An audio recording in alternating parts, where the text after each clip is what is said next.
Thank you all for coming. இந்த நாளில் ரோமர் புத்தகத்தை நாம் படித்து கொண்டிருக்கிறோம். ரோமர் 8ஆம் அதிகாரத்தில் கடைசி பாகம் ஆக்சுவலாக 31 இருந்து. ஆனால் அதற்கு முன்பதாக இந்த வாரத்தில் புத்திர சிவகாரத்தை குறித்து எடுக்க நான் கடந்த வாரத்திலே சொல்லியிருந்தேன். ஒரு சகோதரன் என்னை ஞாபகப்படுத்தினார் கூட. அதனால் இந்த நாளில் உங்களோடு அதை முதல்ல தொடக்கி விட்டு அப்புறம் தொடர்ந்து ஸ்டடி அதே கண்டினியூ பண்ணலாம். இந்த நாள்ல புத்திர சிவகாரத்தை கொடுத்து நம்ம எடுக்க போகிறோம். அந்தபடியே நீங்கள் பயப்படுகிறதுக்கு ரோமர் 8:15 நீங்கள் அடிமைத்தனத்தின் ஆவியை பெறாமல் அப்பா பிதாவே என்று கூப்பிடப்படுகிற புத்திர சிவகாரம். See, you are adopted. புத்திர சிவகாரம். ரோமர் 9ஆம் அதிகாரம் 16-17 என்ன சொல்லுகிறதுனா, எங்கே மரண சாதனம் உண்டோ, சில இடங்கள்ல மரண சாசனம், அங்கே நம்ம உயிர் எழுதுறோம்ல, அதுதான் உயிர் எழுது. எப்போ புத்திர சிவகாரம் இப்போ ஒரு பிள்ளைகளுக்கு உயிர் எழுதும் பொழுது நம்ம என்னுடைய காலத்திற்கு பிற்பாடு, அதான் புத்திர சிவகார பாக்கியம். புத்திர சிவகாரம் என்றாலே நம்முடைய வாழ்வுக்கு பிற்பாடு அவர்களுக்கு என்னத்தெல்லாம் சிவகாரமாக பெற்றுக்கொள்ள வேண்டும், தானமாக நான் இவைகளை என்னுடைய வாழ்க்கைக்கு பிற்பாடு கொடுக்கிறேனுங்கிறது தான். சோ அதுக்கு பேரு, இன்னொரு பேரு மரண சாதனம். உயிலுங்கிறது மரண சாதனம். அப்படின்னா மரணம் ஏற்பட்ட பிற்பாடு உண்டாகப்படுகிற சாதனம். அங்கே அந்த சாதனத்தை எழுதினவருடைய மரணம் உண்டாக வேண்டும். எப்ப மரணம் ஏற்படுதோ, பெரிய ஒரு பெரிய தனவந்தன் இருக்கலாம், பெரிய நீங்க பாத்தீங்கன்னா பெரிய எஸ்டேட் இருக்கலாம் தனவந்தனுக்கு. அப்போ உயிர்ல எழுதிடுவாரு, என்னுடைய காலத்துக்கு பிற்பாடு என்னுடைய இப்ப குழந்தை அந்த வயசு குழந்தை 5 வயசு பையனா இருக்கிறான்னு வைங்களேன், அவன் ஒரு மேஜர் ஸ்டேஜுக்கு வர்றது 18 வர்றது வர ஒரு ஆளு கையில பொறுப்புல கொடுத்துருவாங்க, ஒரு மேனேஜர் கையில. In case if death happens, இந்த என்னுடைய பையன் 18 வயது இருக்கிற வரையில இந்த மேனேஜர் அவனை பார்க்க வேணும். 18 வயது வரும்பொழுது என்னுடைய சொத்தெல்லாம் அவனுக்கு சேரும் என்று எழுதிடுவார். ஆனா அந்த உயிரானது அவர் உயிரோடு இருக்கும் பொழுது அதுக்கு பலம் கிடையாது, அது ஒண்ணுமே செய்ய முடியாது. அந்த பையனே அவரோட இருந்து வாங்க முடியாது சொத்தை. எழுதின மனிதன் மரித்த பிற்பாடுதான் அந்த அந்த புத்திர சுவிகாரத்திற்கு உண்டான எல்லா பாக்கியங்களும் அவனுக்கு கிடைக்கும். அதான் அதை எழுதினவன் உயிரோடு இருக்கையில் அதற்கு மரணம் இல்லை. இங்கே ஒரு மரண சாதனம், இயேசு கிறிஸ்து எழுதிய மரண சாதனம், ஒரு கற்பனையான ஒண்ணு. ஆனா இதனுடைய ஆழங்கள் உங்களுக்கு புரிய வேணும். உங்களுக்கு சாதாரண கற்பனையா இருக்கலாம், ஆனால் இதுல நிறைய வேதத்தின் அடிப்படையில கொண்டு வந்திருக்கிற. இதை எழுதியவர் இயேசு கிறிஸ்து. அப்போ ஒரு பத்திரம் எழுதும்போது எப்படி எழுதுவாருன்னா, அதே மாதிரி ஒரு கற்பனையில கொண்டு வந்திருக்கிற. பரலோகத்திற்கு சொந்தக்காரரும் பிதாவின் ஒரே குமாரனுமாகிய இயேசு கிறிஸ்து என்ற நான், இயேசு எழுதுகிறார், இயேசு என்ற நான் பரலோகத்திற்குரியவன், நான் இந்த சிருஷ்டி கர்த்தாவனுடைய ஒரே மகன். நான் எழுதுகிறது என்னவென்றாலும் எழுதுகிறார், என்னை சொந்த ரட்சகராக ஏற்றுக்கொண்டு எனது புத்திரராகும் எவருக்கும், யாரெல்லாம் இயேசுவை சொந்த ரட்சகராக ஏற்றுக்கொள்கிறார்களோ அவர்கள் எல்லாம் தேவனுடைய புத்திரராகிறார்கள். அந்த இவர்கள் தேவனுடைய குமாரரோ, இவர்கள் தேவனுடைய புத்திரர்கள்.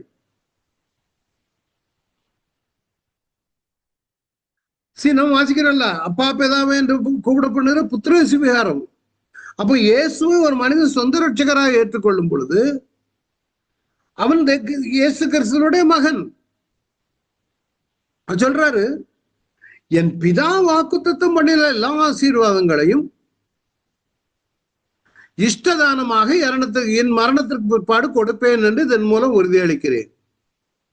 பிதா நிறைய வாக்குத்தத்தங்களுக்கு ஆசீர்வாதங்களை வாக்குத்தத்தங்களை கொடுக்கிறார். என் மரணத்துக்கு பிற்பாடு, அதாவது அவருடைய இயேசு கிறிஸ்துவனுடைய மரணத்துக்கு பிற்பாடு வருகிற ஆசீர்வாதங்கள், மருத்துவம் உயிர்த்தெழுந்து அது வேற விஷயம். என்னெல்லாம் கொடுக்கிறாரு? புத்திர சுவிகாரம் பெற்றவர் ஆண்டு அனுபவிக்க வேண்டியதாவது, அதாவது அவருடைய மரணத்துல நீ இணைக்கப்பட்டிருக்கும் பொழுது, எனது மரணத்திற்கு பிற்பாடு, அதாவது அவருடைய மரணத்துல ஒரு மனிதன் இணைக்கப்பட்டிருக்கும் பொழுது, அவருடைய உயிர்த்தெழுல ஒரு மனிதன் இணைக்கப்பட்டிருக்கும் பொழுது, அதெல்லாம் நாங்க கொண்டு வரல, பத்தாது. அப்ப புத்திர சுவிகாரத்துல என்ன நம்ம உதாரணமா சொல்லுவோம், வடக்க உள்ள நிலம், தெற்க உள்ள நிலம், குளத்து பக்கத்துல உள்ள நிலம், அல்லது கிணத்து பக்கத்துல உள்ள நிலம், அல்லது இந்த ஊர்ல இந்த இடத்துல உள்ள நிலம் அப்படின்னு விவரமா கொடுப்பான்ல. அத மாதிரி இங்க ஏசப்பா என்ன சொல்லுகிறார்? புத்திர சுவிகாரம் பெற்றவர் ஆண்டு அனுபவிக்க வேண்டியது இடமில்லாமையால் முக்கியமானவர்களே இங்க குறிப்பிடப்பட்டுள்ளது. அவர் என்னெல்லாம் கொடுக்கிறாரு? பாவ மன்னிப்பு. 1 அதிகாரம் 7-9 படி நம்முடைய பாவங்களை நம்ம அறிக்கையிட்டால் பாவங்களை நமக்கு மன்னித்து எல்லா அநியாயத்தையும் நீக்கி நம்மை சுத்திகரிப்பதற்கு அவர் உண்மையும் நீதியும் உள்ளவராய் இருக்கிறார். அப்போ எந்த ஒரு மனுஷன் தன்னுடைய பாவங்களை அறிக்கை இடுகிறானோ அவனுக்கு கிடைக்கிற ஒரு புத்திர சுவிகாரத்தில் முக்கியமான ஒன்று, அவன் பாவங்கள் மன்னிக்கப்படுகிறது. He is made perfectly holy. அவனுடைய பழைய பாவங்கள் அதோடு முடிகிறது. உலகம் சொல்லலாம், நீ அந்த நாள்ல எப்படி இருந்த, நீ இந்த எப்படி இருந்த, என்னென்ன பாவம் செய்த. ஆனா ஆண்டவர் கொடுத்துற புத்திர சுவிகாரம் உன்னுடைய பாவ மன்னிப்பை உனக்கு கொடுத்துட்டாருன்னா, சமுத்திரத்தின் ஆழத்துல போட்டு விட்டார், முதுகுக்கு பின்பாக எரிந்து விட்டார். அவரே நினைத்து பார்ப்பதில்லை. உலகம் சொல்லும், இவன் அப்படி இருந்தான், இவன் எப்படி இருந்தான், அதை பத்தி you don't care about it. புத்திர சுவிகாரத்துல உனக்கு முத கொடுக்கிறது உன்னுடைய பாவ மன்னிப்பு. You need to be very happy about it.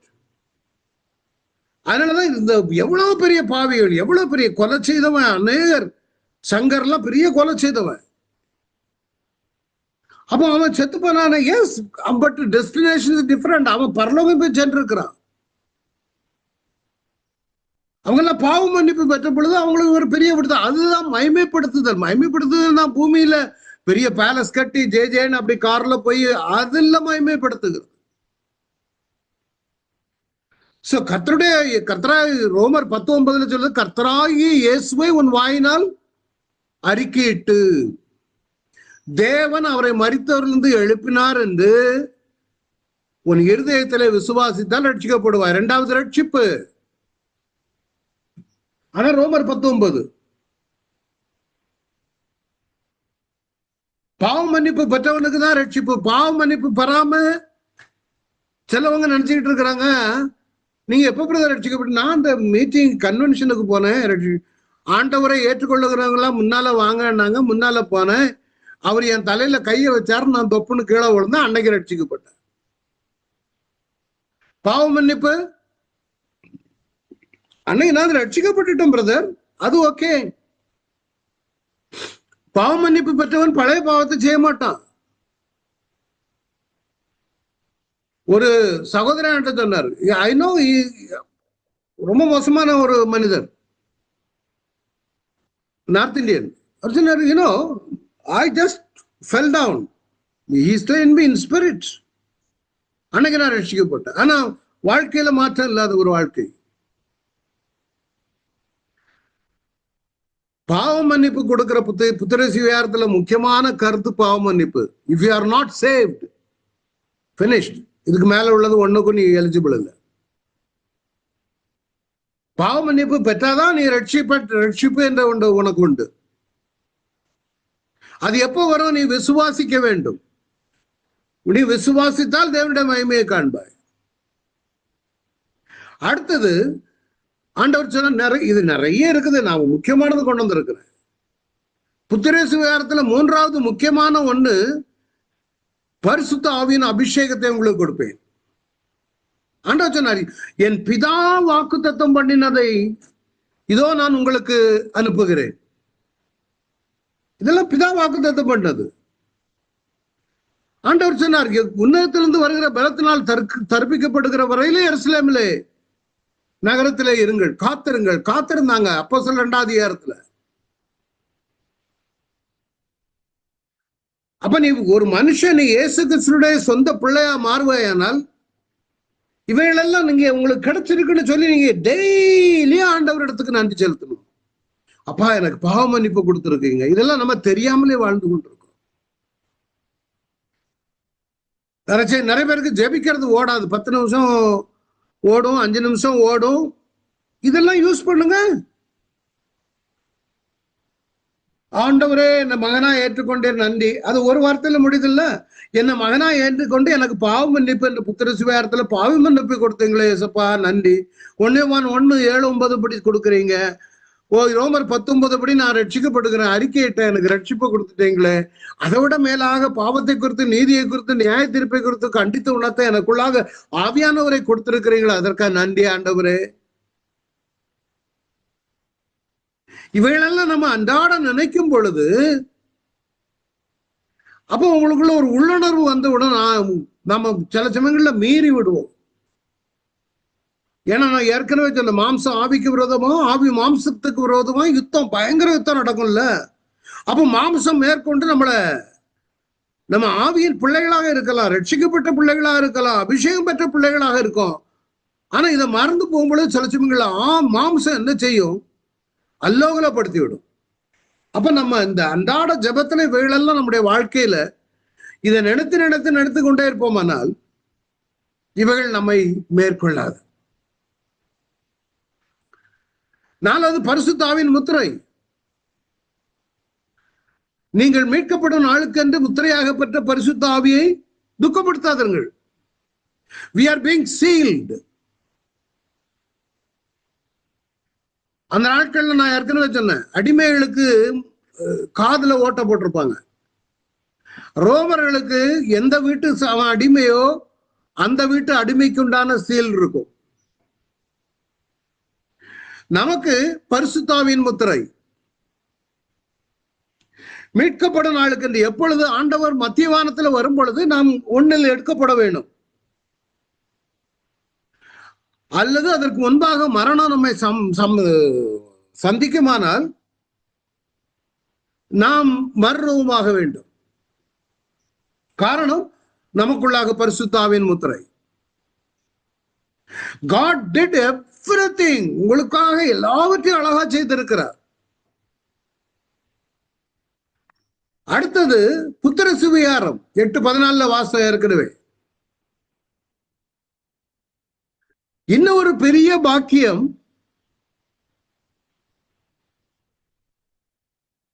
நித்திய ஜீவன். தேவன் தம்முடைய ஒரே பெயரான குமாரனை விசுவாசிக்கிறவனே அவன். உங்களுக்கு தெரியும், அவன் கெட்டு போகாமல் நித்திய ஜீவனை அடையும்படிக்கு இவ்வளவாய் தந்தருளி நம்மிடத்தில் உலகத்தில் அன்பு கொண்டார். நித்திய ஜீவனை கொடுத்திருக்கிறார். திஸ் கமாண்ட், இதெல்லாமே புத்திர சுவிகாரத்துல நீங்கள் ஆண்டு அனுபவிக்க வேண்டியது. இது உயிர் எழுதியிருக்கிறார். எவன் ஒருவன் இயேசுவை ஏற்றுக்கொள்ளுகிறானோ. அடுத்தது பரலோக சமாதானம். என் சமாதானத்தையே உங்களுக்கு விட்டு செல்கிறேன். யோவான் 14:27 சொன்னார். நிறைய ஏன் தேவ பிள்ளைகள் எந்த நிலைமை வந்தாலும், பெரிய பெரிய அப்போஸ்தலர் நாட்கள்ல அநேகர் துன்பப்படுத்தப்பட்டாங்க. யோவானை பாருங்க, பத்மதீவுல கொண்டு போய் போட்டு இருந்துச்சு. சமாதானம் இல்லாம இருந்தாரா? ஆண்டவரே அங்க போய் காட்சி அளிக்கிறார் 95 வயதுக்கு மேல.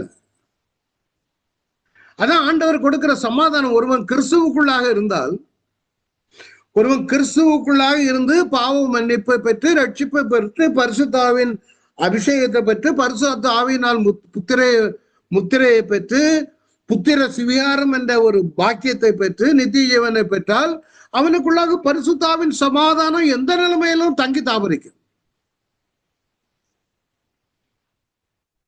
இன்னொன்னு கொடுக்கிறாரு, சிட்டிசன்ஷிப். என்ன சிட்டிசன்ஷிப்? பரலோக குடியுரிமை. நான் இந்த தேகத்தை விட்டு குடிபோகவும், எங்க? பரலோகத்தில் குடிபோகும். 2 கொரிந்தியர் 5:8 பாருங்க. 2 கொரிந்தியர் 5:8.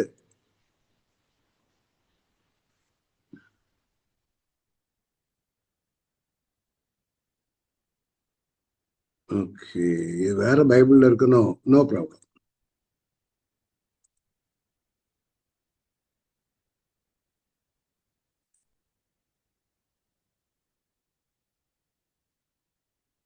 சரி, நாம் தைரியமாகவே இருந்து இந்த தேகத்தை விட்டு கொடுபோகவும் குடி என்ன சிட்டிசன் எங்க இங்க வீடை மாத்தி கர்த்தரத்தில் குடியிருக்கவும் அதிகமாய் விரும்புகிறோம். நம்ம வீடு மாறி போற மாதிரிதான் பரலோகத்தை இந்த பூமியை விட்டு பரலோகத்திற்கு போக அதிகமாய் நாங்கள் விரும்புகிறோம். அப்போ God is giving us citizenship, பரலோக குடியுரிமையை நமக்கு கொடுக்கிறார். அதை காட்டில் இன்னொன்னு, பரலோக குடியுரிமை பெற்ற நீ உன்னதத்தின் சகல ஆசீர்வாதங்களையும் உனக்கு கொடுப்பார். எபேசர் 1 எல்லாம் கம்ப்ளீட்டா, ஏன்னா இயேசுவையே உனக்காக கொடுத்தவர் பிதாவாகிய தேவன், தம்முடைய குமாரனையே உனக்காக கொடுத்தவர், தன்னுடைய குமாரன் ஜீவனையே உனக்காக கொடுத்தவர். ரெண்டாவது, நீ அங்குள்ள சிட்டிசன். இப்ப ஒருத்தன் அமெரிக்காவுக்கு போறான்னு வைங்களேன், அங்க போய் லீகலா எல்லா பேப்பரும், நான் அன்னைக்கு ஒரு தம்பிகிட்ட பேசிக்கிட்டு இருந்தேன் அமெரிக்கால இருந்து, நல்ல சவரன், நல்ல தெரிஞ்சு, ரொம்ப க்ளோஸ், அப்பான்னு கூப்பிடுவோம். ஏன்னாப்பா அங்க அமெரிக்கால பயங்கர பிரச்சனையா இருக்க. எப்படி உங்களுக்கு பிரச்சனை கிடையாதா உங்க இதுல? அப்பா எங்களுக்கு கிடையாது, நாங்க லைன்ல இருந்து வந்தவங்க, நம்ம கியூல நின்று அதுல அப்ளை பண்ணி லீகலைஸ் பண்ணி பேப்பர் எல்லாம் ப்ராப்பரா வாங்கினவங்க. அப்போ அந்த ஊர்ல இருக்கும் பொழுது அவங்களுக்கு அந்த நாட்டில் உள்ளவர்களுக்கு என்ன வகையான அனுகூலம் எல்லாம் உண்டோ அதெல்லாம் இந்த சிட்டிசன்ஷிப் பெற்றவர்களுக்கு உண்டு. மெடிக்கல், யூகேல போகக்கூடியவங்களுக்கு எல்லாம் என்ன ரொம்ப நாளா இருந்து சிட்டிசன் வாங்கினவங்களுக்கு மெடிக்கல் ஃப்ரீ, டாக்ஸ் ஃப்ரீ, வருஷம் வீடு கொடுக்கணும், நிறைய அவங்க என்னெல்லாம் அவங்க உண்டோ அவைகளெல்லாம் பெற்றுக்கொள்ளுகிறான் அந்தந்த நாடுகளுக்கு போனவன் குடியுரிமை பெறும் பொழுது. நீங்கள் அதே போல நீங்களும் நானும் பரலோக குடியுரிமை பெறும் பொழுது அப்ப நமக்கு எவ்வளவு ஆசீர்வாதங்களை தேவன் கொடுப்பார். Be happy about it. நமக்கு உன்னதத்தின் ஆசீர்வாதங்களை கொடுத்திருக்கிறார். அடுத்தால சொல்றாரு, இத்துடன் வேதத்தில் கொடுக்கப்பட்டிருக்கும் எல்லா ஆசீர்வாதங்களையும் சுதந்திரத்துக் கொள்ளுகிறவர். நிறைய இருக்குது, ஆனா ஒரு கண்டிஷன் கொடுக்கிறார். இதெல்லாம் பரலோக குடியுரிமை, உன்னதத்தின் ஆசீர்வாதம், முதலே வருவோம், பாவ மன்னிப்பு, ரட்சிப்பு, பரிசுத்தாவின் அபிஷேகம், பரிசுத்தாவின் முத்திரை, உன்னதத்தின் ஆசீர்வாதங்கள், இதுக்கு முந்தினதுல புத்திர சுவிகாரம், நித்திய ஜீவன், பரலோக சமாதானம், இதெல்லாம் பெற்றவர்கள். இது போக வேதத்தில் உள்ள எல்லா ஆசீர்வாதங்களும் உங்களுக்கு உண்டு. ஆனா ஒரு கண்டிஷன். அது என்ன கண்டிஷன்? எனது மரணத்தின் சாயலிலும் உயிர்த்தெழுதலின் சாயலிலும் கட்டாயமாக இணைக்கப்பட்டது. You need to confess with your mouth. நீ வாயினால அறிக்கையிடும், விசுவாசித்தால் தேவனுடைய மகிமையை காண். வாயினால அறிக்கையிடணும், இயேசு எனக்காக மரித்தார், நான் அவருடைய மரணத்துல இணைக்க விரும்புகிறேன், என்னுடைய பாவங்கள், என்னுடைய பழைய சோபங்கள், என்னுடைய கோபம், என்னுடைய பிரிவினை, என்னுடைய எரிச்சல், என்னுடைய பழைய சோபங்கள் எல்லாம் அவரோடு நான் மரித்து, இயேசுவே நீர் எனக்காக உயிர்த்தீர் என்று சொல்லி நான் அதை அறிக்கையிட்டு அவருடைய உயிர்த்தெழுதலின் சாயலிலும் கட்டாயமாக இணைக்கப்பட்டிருந்தால் தான் நீ பாவம் மன்னிப்பை பெறுவாய், ரட்சிக்கப்பட்டிருப்பாய், பரிசுத்தாவின் அபிஷேகம் வரும், பரிசுத்தாவினால் முத்திரையிடப்பட்டிருப்பாய், நித்திய ஜீவன் உனக்கு உண்டு, பரலோக குடியுரிமை உண்டு, உன்னதத்தின் ஆசீர்வாதங்கள் உனக்கு உண்டு. சும்மா மரணத்துல இணைக்கப்படாமல் உயிர்த்தெழுதல், ரெண்டாவது உயிர்த்தெழுதல் ரெண்டுலயும் இணைக்கப்பட்டிருக்க வேண்டும். ரோமர் 5:6 அதிகாரம். மரணத்துல மாத்திரம் இல்ல, சிலவங்க மரணத்திலுமா இணைக்கப்பட்டிருப்பான். ஓகே, பட் அந்த உயிர்த்தெழுந்த இயேசுவுக்குரிய அவரோடு உயிர்த்தெழுந்த சுவாபங்கள், நாம எதுக்காக வேண்டி அவரோடு உயிர்த்தெழுகிறோம்? புதிதான ஜீவனுள்ளவர்களாய் நடந்து கொள்ளும்படிக்கு நாம் உயிரோடு எழுப்பியிருக்கிறோம்.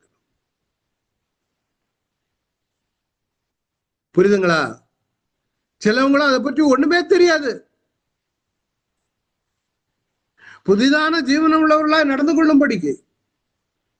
சரிங்க, என்னவோ நானும் பைபிள் ஸ்டடியில இருக்கிறேன், நானும் அட்டன் பண்றேன், இதை பற்றி ஒரு ஒரு உணர்வே இருக்காது. No, you need to be united with death and is resurrection.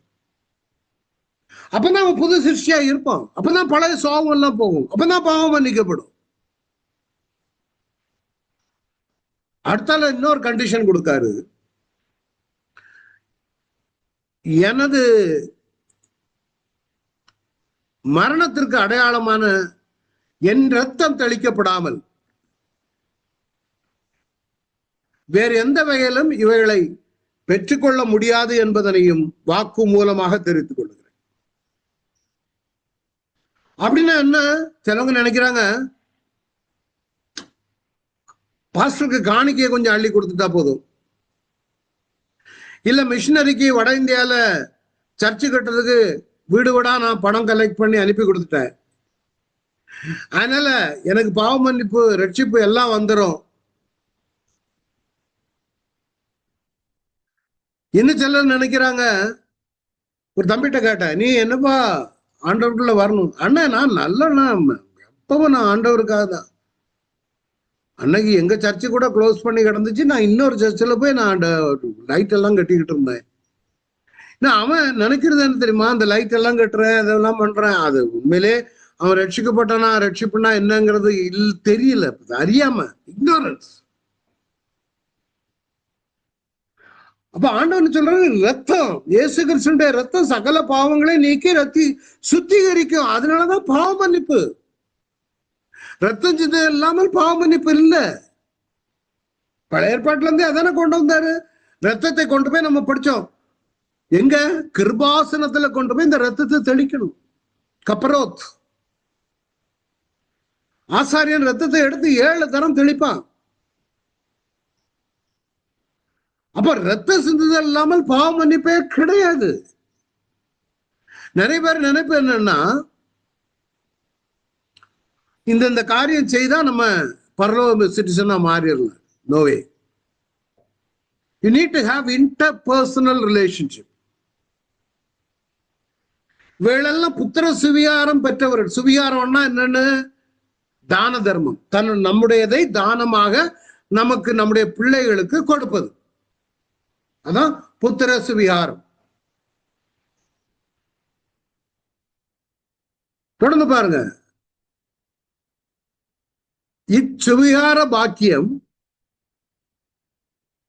எந்த பாகுபாடும் இன்றி, நல்ல கவனிங்க, இந்த உலகத்துலதான் நிறைய பாகுபாடுகள்,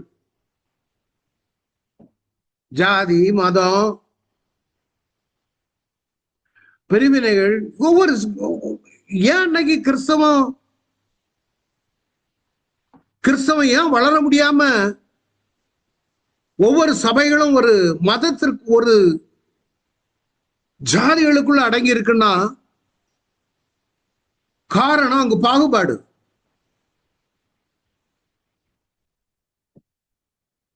நிறைய சபைகள் ஒரு குறிப்பிட்ட ஜாதிக்கு அடிமையாக கிடக்கிறது.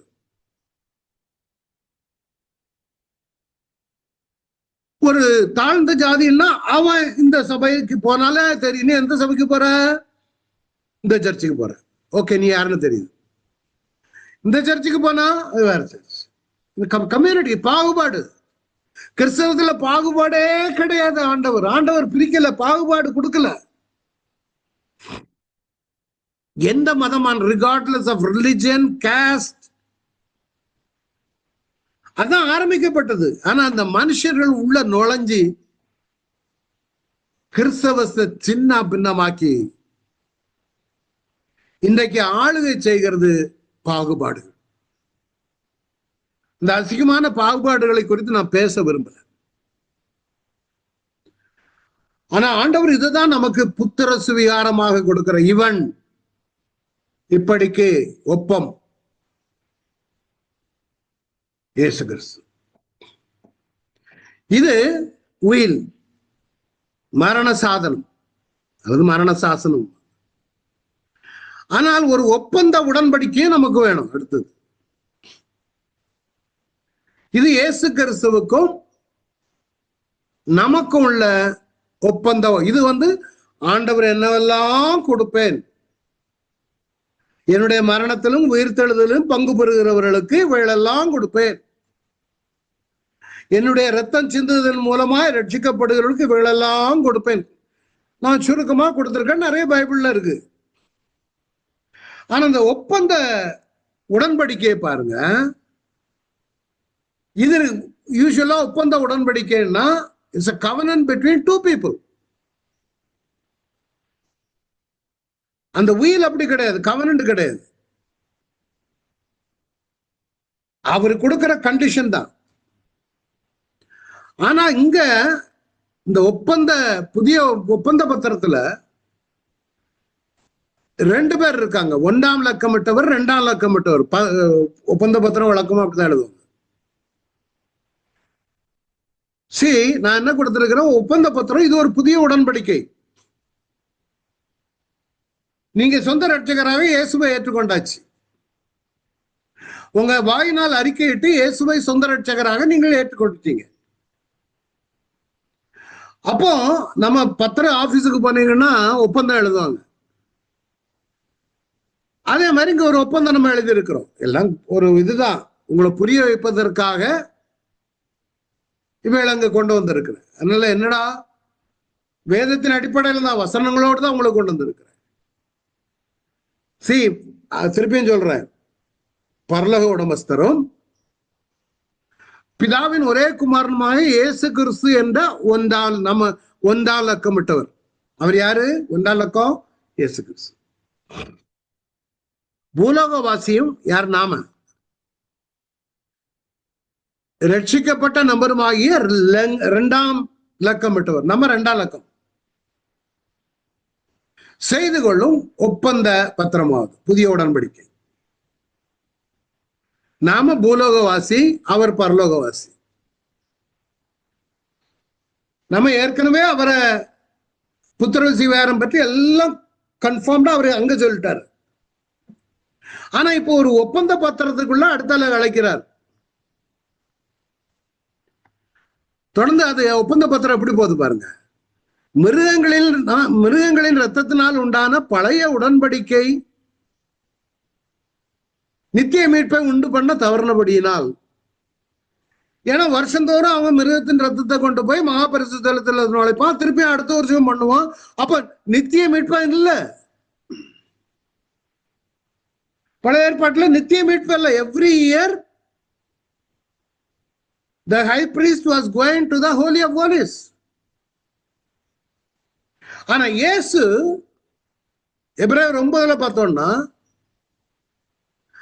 காளை, வெள்ளாட்டுக்கடா, இளங்காளை இவருடைய ரத்தத்தினால் இல்ல. 1ஆம் லக்கமிட்ட இயேசு கிறிஸ்து அவர்கள் தங்கள் ரத்தத்தினால் புதிய உடன்படிக்கை ஏற்படுத்தி நித்திய மீட்பை ஏற்படுத்தியுள்ளதால், அவர் நித்திய மீட்பு, அவர் சொன்னாரு, தன்னுடைய ரத்தத்தினால ஒரே தரம் பிரவேசித்து மகா பரிசுத்தலத்துல பிரவேசித்து நித்திய மீட்பை உண்டு பண்ணார் அல்லவா? அப்ப அவரை அந்த நபரை ஏற்றுக்கொள்ளுகிறவரோடு நான் அவரை ஏற்றுக்கொண்டேன். அப்போ என்னோடு அவரை ஏற்றுக்கொள்ளுகிறவரோடு மாத்திரம் ஒப்பந்தம் செய்யப்படுகிறது. காணிக்கை கொடுக்கிறவனோடு மாத்திரம் இல்ல, கிறிஸ்தவ என்ற பெயருடையவனோடு இல்ல, சிலுவை போட்டிருக்கிறவனோடு கூட அல்ல, மீசை எடுத்தவனோடு கூட அல்ல, நகையை ஊர்ந்தவனோடு கூட அல்ல, அல்லது ஒரு குறிப்பிட்ட சபையை சேர்ந்தவனோடு கூட அல்ல, அல்லது ரோட்ல அல்லேலூயா பாத்திரம் போட்டுக்கொண்டு வருவனோடு கூட அல்ல. ஒரே தரம் பிரவேசித்து நித்திய மீட்பு உண்டு பண்ணினாரே, தன்னுடைய ரத்தத்தினால் அல்லவா சென்று ஒரே தடம் பிரவேசித்து நித்திய மீட்பு உண்டு பண்ணி பரலோகத்தில் பிதாவின் வலது பார்சத்திலிருந்து நமக்காக பரிந்து பேசிக் கொண்டிருக்கிறாரே, அவரோடு நாம் பண்ணுகிற ஒப்பந்தம் இது. நமக்கு மாத்திரம் கண்டிஷன் இல்ல, அவருக்கும் கண்டிஷன் இருக்குது. அவர் சும்மா just he did not come into the world just like that. அவருக்கும் பிதா சில கண்டிஷன்களை போட்டார். என்ன கண்டிஷன்? ஒன்றாம் லக்கமட்டவர், அதாவது இயேசு கிறிஸ்து. ஒன்றாம் லக்கம்னா இயேசு கிறிஸ்து, ரெண்டாம் லக்கம்னா நாம. ஆனா ஒன்றாம் லக்கத்துக்கு ரெட் கலர், ரெண்டாம் லக்கத்துக்கு போட்டோம்.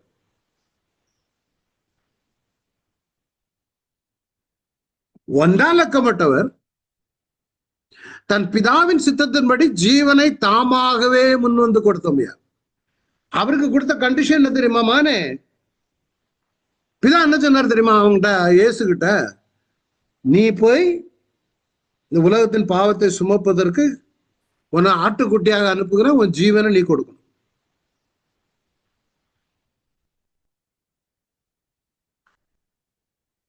அப்ப இங்க என்ன போட்டிருக்கு? ஒன்னாம் லக்கமட்டவர் இயேசு கிறிஸ்துவாகிய ஒன்றாம் லக்கமட்டவர்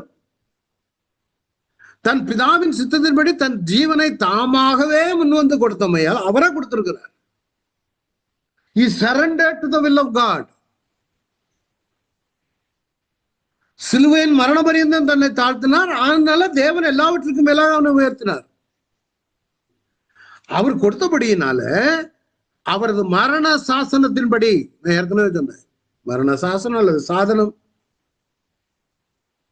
அவர் சொன்னார்ல, என் மரணத்துல பங்கு பெற்றால் உனக்கு என்னென்ன கொடுப்பேன்னு. எந்த தாமதமும் இன்றி இரண்டாம் லக்கமிட்டவருக்கு புத்திர சுவிகார உரிமை யாவையும் கொடுக்க வேண்டியது. Full stop. என்ன பாக்கியம் பாருங்க. அவர் தன்னை ஜீவனை முழுவதுமாக ஒப்பு கொடுத்தார். அடுத்த சரத்து பாருங்க. இரண்டாம் லக்கமிட்டவர் இந்த ஒப்பந்தத்தில் உடன்பட அடிப்படை தகுதி. ஒன்றாம் லக்கமிட்டவரின் மரணத்தின் சாயலிலும் உயிர்த்தெழுதலின் சாயலிலும் இணைக்கப்பட்டிருக்க வேண்டும்.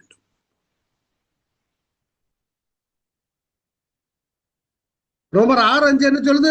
அதனால் அவருடைய மரணத்தின் சாயலில் இணைக்கப்பட்டவர்களானால் அவருடைய உயிர்த்தெழுதலின் சாயலில் இணைக்கப்பட்ட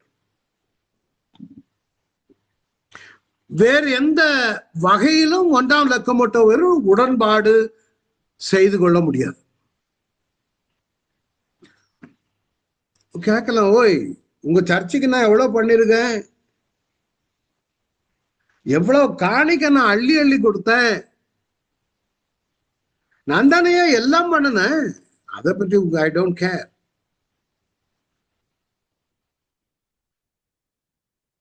ஆனா ஒன்றாம் லக்கமிட்டவருக்கும் சில ரெஸ்பான்சிபிலிட்டி இருக்கு பாருங்க. பிதா சொன்னார், நீ இப்போ ஜீவனை கொடுன்னு தாமாவே முன் வந்து கொடுத்த. ஆனா அவருக்கும் சில பொறுப்பு இருக்கு. ஒன்றாம் நம்பர் இயேசு கிறிஸ்து எல்லா சூழ்நிலைகளிலும், எப்போ வியாதி, மரணம், தொல்லை, பாடுகள், உபத்திரவம், இப்படி எல்லா சமயமும் இரண்டாம் நபரோடு துணை நின்று தோள் கொடுத்து ஆண்டவர் சொன்னார், வருத்தப்பட்டு பாரம் சுமக்கிறவர்களே நீங்கள் எல்லாரும் என்னிடத்தில் வாருங்கள், நான் உங்களுக்கு இளைப்பாறுதல் தருவேன். நான் சாந்தமும் மன தாழ்மையும் உள்ளவனாய் இருக்கிறேன். என் நுகத்தை உங்கள் மேல் ஏற்றுக்கொண்டு என்னிடத்தில் கற்றுக்கொள்ளுங்கள்.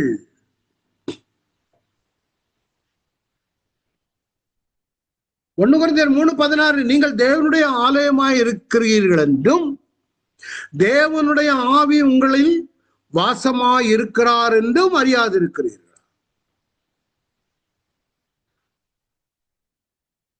ஆண்டவர் மறந்துடாதங்க, நம்மோடு கூட இருப்பார். சில வியாதிகள்லாம் வந்துச்சுன்னா விட்டுட்டே போயிடுவாங்க சொந்தக்காரங்க. வயசான காலத்துல இன்னைக்கு ஏன் ஓல்டேஜ் ஹோம் எல்லாம் நிரம்பி இருக்குன்னு தான் காரணம். ஏஜ் ஆகுந்தோறும் பிள்ளைகளுக்கு அவங்கவுங்க வேலை, அதுவும் அவங்களையும் குறை சொல்ல முடியாது. அவங்களுக்கு நிறைய ரெஸ்பான்சிபிலிட்டி, அவங்க பிள்ளைகளு பேர பிள்ளைகளு. நாங்க வாழ்ந்த வாழ்க்கையில வரும் பொழுது அன்றாடம் ஓடிக்கிட்டு இருந்தோம். இன்னைக்கு உள்ள பிள்ளைகளுக்கு என்ன நடக்குன்னே தெரிய மாட்டேங்குது. எதுவும் மீதம் எடுக்கிறாங்களா, என்ன நடக்குது அவங்களுக்கு, அவங்க பாடுகள். இதனால என்ன நடக்குதுன்னா, நான் எந்த நம்புற மனுஷனை நம்புகிறோமோ அவங்கள முடியாது, கஷ்டம்.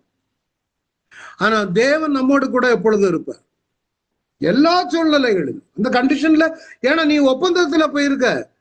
அப்போ அவருக்கு his responsibility is to take care of us while we are sick. மரணம் நேரிட்டாலும் அவர் உடனே வா மகனேன்னு பரலோகத்துல ஏற்றுக்கொள்ளணும். அந்த ஒப்பந்த அடிப்படையில அதான் அந்த இவன்ட்ட சொன்னாரு, இன்று நீ என்னுடனே கூட பரதேசியில் இருப்பாய். அதான் ஒப்பந்தம். அவன் ஜோம் பண்ணா என்ன நினைத்தரல ஆண்டவரு. அடுத்த நிமிஷம் அவருடைய சமூகத்தில் இருந்தான். அப்போ ஒன்னாம் நபர் எல்லா சூழ்நிலையும் நமக்கு தோல் கொடுக்கணும். ஒண்ணு. ரெண்டாவது, நம்முடைய இருதயத்தில் நிரந்தரமாய் தங்கி இருக்க வேணும். அதனாலதான் நம்ம பரிசுத்த ஆவியின் அபிஷேகத்தை குறித்து சொல்லுகிறது. அபிஷேகம் பெறாம இருந்தாங்கன்னா சத்துரு வெளியே போயிட்டு தன்னிலும் பொல்லாத பெரிய 7 ஆவிகளை கொண்டு வந்து உள்ள வந்துருவோம். ஆண்டவர் சொன்னார், உலகத்தின் முடிவு பெறுகின்ற சகல நாட்களிலும் நான் உங்களுடனே கூட இருக்கிறேன், கூட இருக்க வேண்டும். நீ கேட்கலாம், என்ன ஆண்டவரே இந்த ஒப்பந்தம் நாங்க படிச்சோமே, இதன் அடிப்படையில உலகத்தின் முடிவு பெறிந்து எங்க கூட நீங்க இருக்கணுமே, நீங்க எங்க போயிட்டீங்க ஆண்டவரே? சில நேரங்கள்ல வியாதிகள் வரும், தொல்லைகள் வரும், பாடுகள் வரும், உபத்திரவங்கள் வரும். But remember that he is in control, he is aware of it, he knows what is happening. நிறைய பேர் சொல்லக்கூடிய ஒரு கதை உண்டு. ஒரு மனிதனும் இயேசு கிறிஸ்துவும் கடற்கரை ஓரத்துல வரும் பொழுது 2 பேரும் சந்தோஷமா பேசிட்டு வரும் பொழுது திரும்பி பார்த்தானா, 2 பேருடைய காலடி சுவடுகள். ஒண்ணு அந்த மனிதனுடைய காலடி சுவடு, இன்னொன்னு இயேசு கிறிஸ்துடைய காலடி சுவடு. ஆனா அவனுக்கு ஏகப்பட்ட பிரச்சனைகள், தொல்லைகள், பாடுகள், உபத்திரவங்கள் வந்த பொழுது அங்க திரும்பி பார்த்திருக்கிறான் ஒரே ஒரு மனிதனுடைய காலடி சுவடு.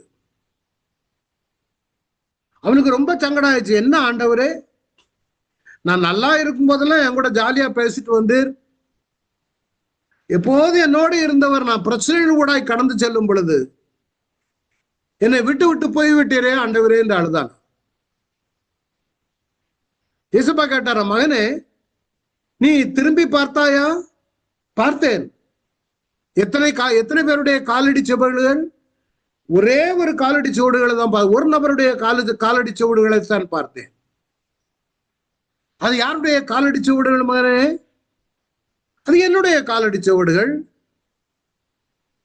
இயேசுப்பா சொன்னாரா, இல்லப்பா, நீ உபத்திரவங்களின் ஊடாய் கடந்து செல்லும் பொழுது உன்னை சுமந்து வந்த என்னுடைய காலடி சுவடுகள் நீ அறியாமல் பிதற்றி விட்டாய், பேசி விட்டாய். இருக்கட்டும் மகனே.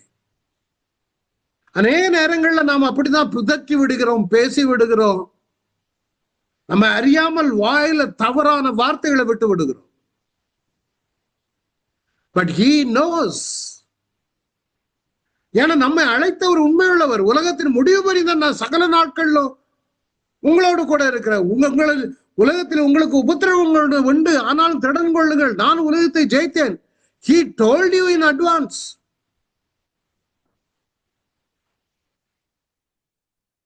இது அவர் செய்துதான் ஆகணும்.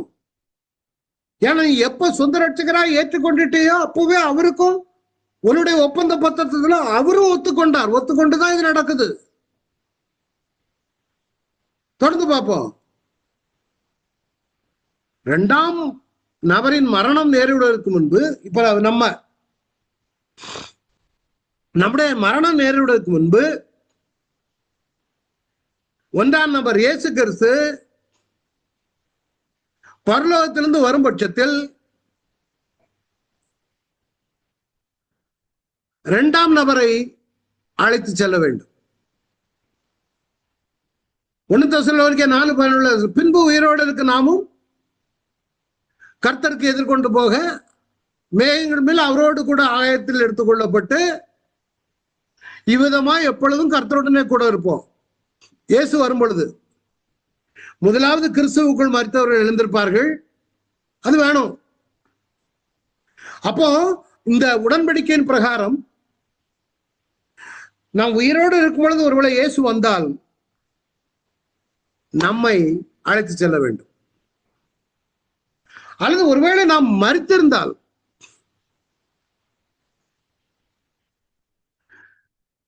மரணம் நம்மை பிரித்திருந்தால் நம்முடைய சரீரம் கல்லறையில் இருக்குமா? அதான் சொல்றார். 1ஆம் நபர் தம் சொந்த தேசமாகிய பரலோகத்தில் தம்மோடு உடனடியாக சேர்த்துக் கொள்ள வேண்டும். உடனடியாக மரணம் பிரித்தாலும். அதனாலதான் அந்த கள்ளங்கிட்ட சொன்னா, இன்று நீ என்னுடனே கூட பரதேசியில் இருப்பா என்று மெய்யாகவே உனக்கு சொல்லுகிறேன். He died. His body was buried. அடக்கம் பண்ணப்பட்டது. ஆனால் அவன் உடனடியாக தேவனுடைய சமூகத்தில் செல்லுகிறான். இது உயிர் தெழுதலை கொடுக்கும் சொல்லப்படுகிறது. பரலோகத்திலிருந்து நீ 1ஆம் நபர் வரும் பட்சத்தில் 2ஆம் நபரை மறுரூபமாக்கி அழைத்து 1 Corinthians 15 தெளிவா இருக்கு. அதே நேரத்தில் 2ஆம் லக்கமிட்டவர் நானு அல்லது விசுவாசிகள் வசனத்திற்கு கீழ்ப்படியாமல் அதுவும் இருக்குது.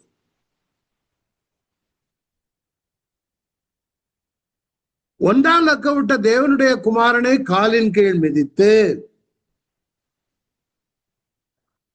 இயேசு கிறிஸ்துவின் ரத்தத்தை அசுத்தம் என்று எண்ணி கிருபையின் ஆவியை நிந்தித்து மறுபடியும் சிலுவையில் அறைந்து அவமானப்படுத்தினால், மறுதலித்து போனவர்கள் எபிரேயர் 6:6 தான் சொல்லுது, தேவனுடைய குமாரனை மறுபடியும் சிலுவையில் அறைந்து அவமானப்படுத்துகிற முடியாது. மனம் திரும்புவதற்கு ஏதுவாய் மறுபடியும் புதுப்பிக்கிறது கூடாத காரியம். நிறைய பேர் ரட்சிக்கப்பட்டிருப்பாங்க. அதுக்கு பிறகு அந்த ரட்சிப்பை காத்து கொள்ள முடியாம வசனத்திற்கு கீழ்ப்படி எப்படி நடக்கும் தெரியுமா? இதை பார்த்துட்டு சொல்றேன். தேவனுடைய குமாரனை காலின்கள் மிதித்து இயேசு கிறிஸ்துவின் ரத்தத்தை அசுத்தம் என்று எண்ணி கிருபையின் ஆவியை நிந்தித்து மறுபடியும் சிலுவையில் அறிந்து அவமானப்படுத்தினால் அவன் ஆக்கினைக்கு பாத்திரவானாக இருப்பான். இயேசு கிறிஸ்துவை ஏற்றுக்கொண்டவர்களுக்கு ஆக்கின தீர்ப்பு இல்லை. ரோமர் 8:1 ஆக்கின தீர்ப்பு கிடையாது. ஆனா இந்த கீழ்ப்படியாம போறதுனால இதனால் வரும் இழப்புக்கு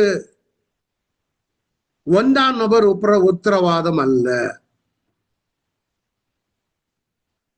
2ஆம் நபர் கட்டளையை மீறும் பட்சத்தில் இயேசு கிறிஸ்து கட்டளையை மீறதுக்கு வாய்ப்பே கிடையாது. 1ஆம் நபர் அதுக்கு பிறகு இந்த பத்திரத்தை கொண்டு போய், இல்ல எங்களுக்கு பத்திரம் இருக்குது, நீங்க தானே எழுதி கொடுத்திய. இவன் எப்படி, இந்த மனுஷன் என்ன பண்றான்? நல்லா இருப்பான், ஆவிக்குரிய ஜீவிதமா நல்லா இருக்கும். நாள் ஆக ஆக ஆக வேலையா சர்ச்சு போறதுன்னு அர்த்தம். பிசி 2வது வேத வசனம் வசனம் வாசிக்க நேரமே கிடையாது. யாருக்கும் கிடையாது. எனக்கு தெரியாது யாரும். பின்ன ஜபிக்கிறதுக்கு சுத்தம். பிறகு ஆவியானவர் தாமே உங்களுக்காக வாக்குக்கு கடங்காத பெருமூச்சைகளோடு எங்க வேண்டதில் செய்வாரு. தேவனுடைய குமாரனை காலின் கீழ் மிதித்துனா என்ன அர்த்தம்?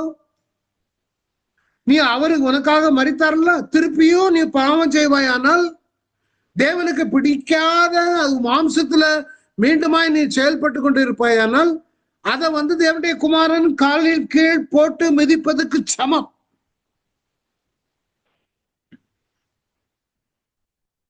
அது என்ன ரத்தம்? இயேசு ரத்தமாப்பா, பண்ணி ரத்தம்.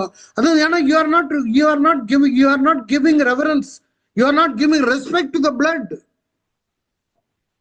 ஐயா, இயேசு கிறிஸ்து ரத்தம் சகல பாவங்களை என்ன நீக்கி, அது அன்னைக்கு. இன்றைக்கு நீ அவரை கீழே போட்டு மிதிச்சு அவருக்கு பிடித்தமில்லாத வாழ்க்கை. அதாவது எந்த ஒரு மனிதன் மாம்சத்துல செயல்பட்டு தேவனுக்கு பிடித்தமில்லாத, அதாவது பார்த்தாலே தெரியும்,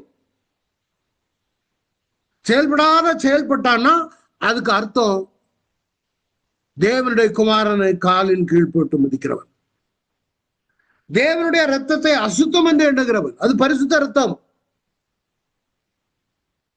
மூன்றாவது, கிருபையின் ஆவியை நிந்திக்கிறவன்.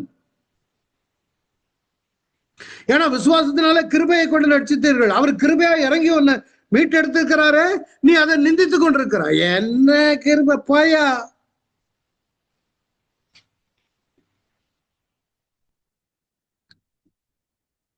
மறுபடியும் இயேசுவை சிலுவையில் அறிந்து அவமானப்படுத்த,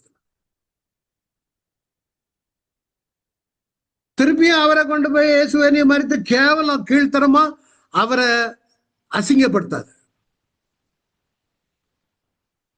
இப்படிப்பட்டவன் ஆக்கினை தீர்ப்புக்கு பாத்திரவானா இருக்கிறான்.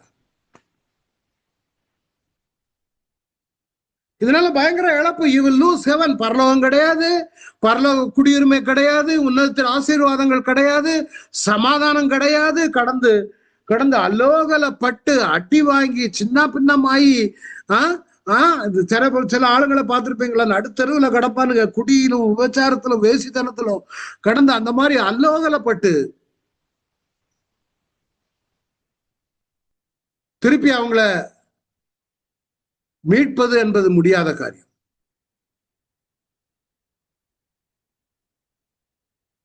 அதனாலதான் கடைசியா முடிக்கிறார், மேற்கூறிய எல்லா விதிமுறைகளுக்கும், மேலும் வேதத்தில் காணும் எல்லா விதிமுறைகளுக்கும் நாங்கள் இருவரும் உடன்பட்டு அல்லது உட்பட்டு பரிசுத்த ஆவியானவரை சாட்சியாக வைத்து இப்புதிய உடன்படிக்கையில் ஒப்பமிடுகிறோம். 2 பேர் யாரு? இயேசு கிறிஸ்துவும் நானும். சாட்சி யாரு? பரிசுத்த ஆவியானவர். இப்ப நான் உங்ககிட்ட விளக்கம் கொடுத்துதான் விளக்கம் மூலமா நிறுத்தி வந்திருக்க. இன்னொரு 4 நிமிஷம் இருக்குது. I want to read the whole thing at least rich. உங்க மைக்கெல்லாம் ஆஃப்ல இருக்கு, நீங்களும் கூட என் கூட வாசிக்கிறோம்னா வாசிக்கலாம். எல்லாம் மியூட் பண்ணி தான் வச்சிருக்கனால பிரச்சனை கிடையாது. ஜெபத்தோடு கூட வாசிச்சு நம்ம இதுல வருவோம். படபட நான் வாசிக்க போறேன். மரண சாதனம் எழுதியவர் பரலோகத்துக்கு சொந்தக்காரரும் பிதாவின் ஒரே குமாரனாய் இயேசு கிறிஸ்து என்ற நான் என்னை சொந்த ரட்சகராக ஏற்றுக்கொண்டு எனது புத்திரராகும் எவருக்கும் என் பிதா வாக்குத்தத்தம் பண்ணின எல்லா ஆசீர்வாதங்களையும் இஷ்டதானமாக எனது மரணத்திற்கு பிற்பாடு கொடுப்பேன் என்று இதன் மூலம் உறுதி அளிக்கிறேன். நான் கொடுப்பது பாவ மன்னிப்பு, ரட்சிப்பு, பரிசுத்த ஆவியின் அபிஷேகம், பரிசுத்த ஆவியின் முத்திரை, அப்புறம் புத்திர சுவிகாரம், நித்திய ஜீவன், பரலோக சமாதானம், பரலோக குடியுரிமை, உன்னதத்தின் ஆசீர்வாதங்கள், இன்னும் இத்துடன் வேதத்தில் கொடுக்கப்பட்டிருக்கும் மற்ற எல்லா ஆசீர்வாதங்களையும் சுமந்து கொண்டிருவர் எனது மரணத்தின் சாயலிலும் உயிர்த்தெழுதின் சாயலிலும் கட்டாயமாக இணைக்கப்பட்டிருக்க வேண்டும். எனது மரணத்திற்கு அடையாளமான என் ரத்தம் தெளிக்கப்படாமல் வேறு எந்த வகையிலும் இவளை பெற்றுக்கொள்ள முடியாது என்பதனை வாக்கு மூலமாக தெரிவித்துக் கொள்ளுகிறேன். இச்சுவிகார பாக்கியம் எந்த பாகுபாடுமின்றி எல்லாரும் என்னை ஏற்றுக்கொள்ளுகிறவர் எல்லோருக்கும் சேர வேண்டியது. இவன் ஒப்பம் கையெழுத்து இயேசு கிறிஸ்து. ஒப்பந்த புதிய உடன்படிக்கை, ஒப்பந்த பத்திரம். பரலோக உடம்பஸ்தரும் பிதாவின் ஒரே குமாரனுமாய் இயேசு கிறிஸ்து என்று 1ஆம் இலக்கமிட்டவரும் பூலோகவாசியும் ரட்சிக்கப்பட்ட நபருமாகிய நான், அப்படி சொல்லுங்களேன். 2ஆம் இலக்கமிட்டவர் நீங்க, ஒவ்வொருத்தரும் அவங்கவுங்க நான் சொல்லுங்க.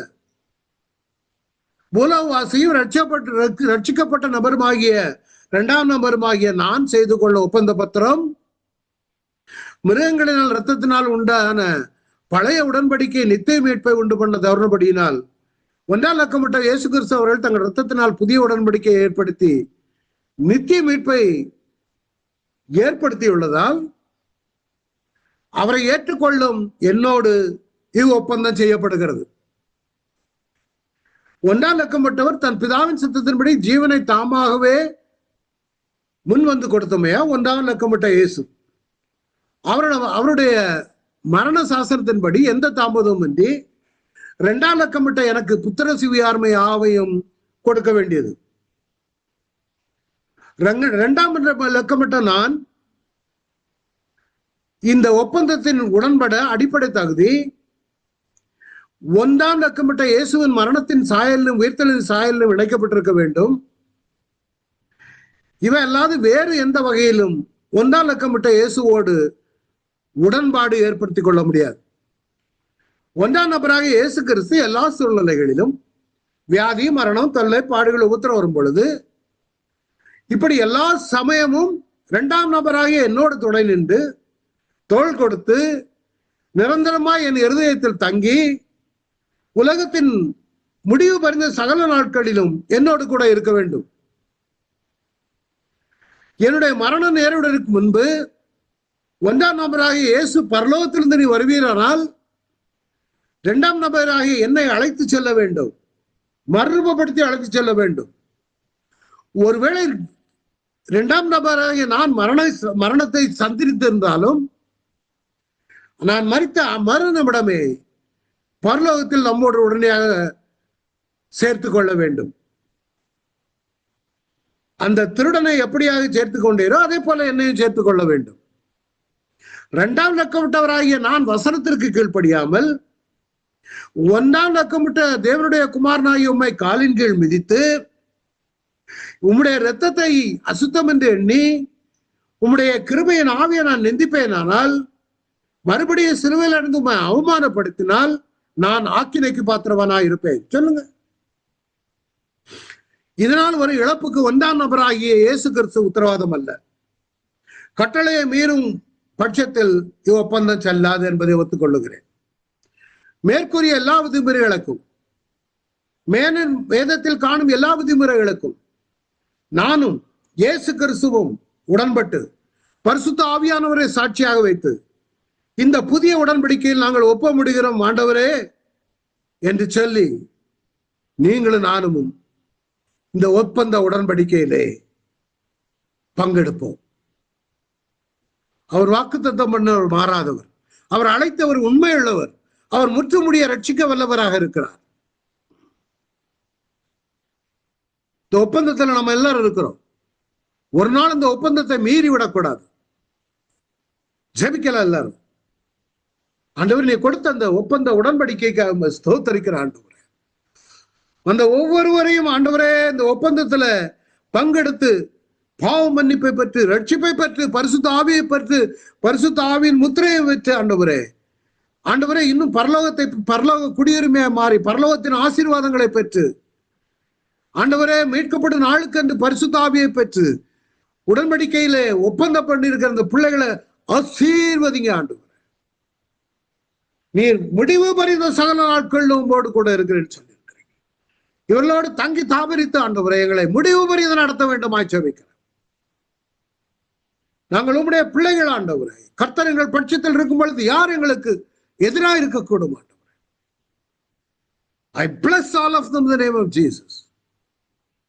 பெற்றுக்கொண்ட உம்மை ஏற்றுக்கொண்ட உம்மை சொந்த ரட்சகராக ஏற்றுக்கொண்ட ஒவ்வொருவருக்கும் இந்த புத்திர சுயார பாக்கியம் பெற்றுக்கொள்ளும். நீ வரும் பொழுது நாங்கள் வருகையில காணப்பட வேணும். இல்லை உம்மை சந்திக்காமல் நாங்கள் மரணம் சந்திப்போமானால் உம்முடைய சமூகத்தில் நாங்கள் காணப்பட வேண்டும். என்னை விசுவாசிக்கிறவன் மரித்தாலும் பிழைப்பான். Thank you Lord. பிரச்சனை இருக்கலாம் உங்களுக்கு, அதுக்கான ஜெபம் பண்ணுங்க. அவருக்கு கடமை உங்களுடைய வியாதியில வறுமையில எல்லாம் தோள் கொடுத்து உங்களுக்கு உதவி செய்ய வேணும். Lord, I commit my problems. எந்த பிரச்சனையானாலும் ஆண்டவரத்துல சொல்லுங்க, எனக்கு இந்த நாள்ல விடுதலை கொடுங்க ஆண்டவரே. நீர் எங்களுக்கு வாக்குத்தத்தம் கொடுத்த தேவன், உண்மையாளு முடிவு புரிந்த எங்களோடு கூட இருப்பேன்னு சொல்லியிருக்கீங்கல்ல, எங்களை நடத்துங்க ஆண்டவரே. எங்களுக்கு செய்யப்படுற அற்புதத்திற்காக நமக்கு நன்றி ஆண்டவரே. I bless all of them in the name of Jesus. I pray for everyone. சிக்கா இருக்கிறவர்களுக்காக ஜெபிக்கிறேன், பிரச்சனையோடு இருக்கிறவர்களுக்காக ஜெபிக்கிறேன். Release them, Father, in the name of Jesus. Send them with the full peace of mind. என்னுடைய சமாதானத்தை உங்களுக்கு விட்டு சொல்லுகிறேன். அது ஒரு பாக்கியம் தான். புத்திர சுவிகாரத்தில் என்னுடைய சமாதானத்தை உங்களுக்கு கொடுக்கிறேன். நீங்க சொன்னீங்க உலகத்தின் முடிவு பறிந்த சகல நாட்டில் உங்களோட இருக்கு, அது ஒரு பாக்கியம் தான். கர்த்தருடைய ஆவியானவர் தொடர்ந்து நடத்த வேண்டுமா ஜெபிக்கிறேன். உன்னதத்தில் சகல ஆசீர்வாத சிட்டிசன்ஷிப் கொடுத்திருக்கிறீங்க. அதனால எல்லா குடியுரிமையும் உண்டு. பரலோகத்தில் உள்ள எல்லா காரியமும் எல்லாருக்கும் உண்டு ஆண்டவரே. அவைகள் எல்லாம் கொடுத்து அனுப்புகிறபடியால் நன்றி. தந்தையுடைய நாமம் மேம்படுத்தும் அன்பே இயேசுவின் மூலம் பிதாவே, ஆமென். என் ஆத்மாவே கர்த்தரை ஸ்தோத்திரி, என் முழு உள்ளமே பரிசுத்தமானவரே ஸ்தோத்திரி. என் ஆத்மாவே கர்த்தரை ஸ்தோத்திரி, கர்த்தர் செய்த சகல உபகாரங்களை மறவாதே. Thank you all for coming. நிறைய பேர் வந்திருக்கிறீங்க, ரொம்ப சந்தோஷம்.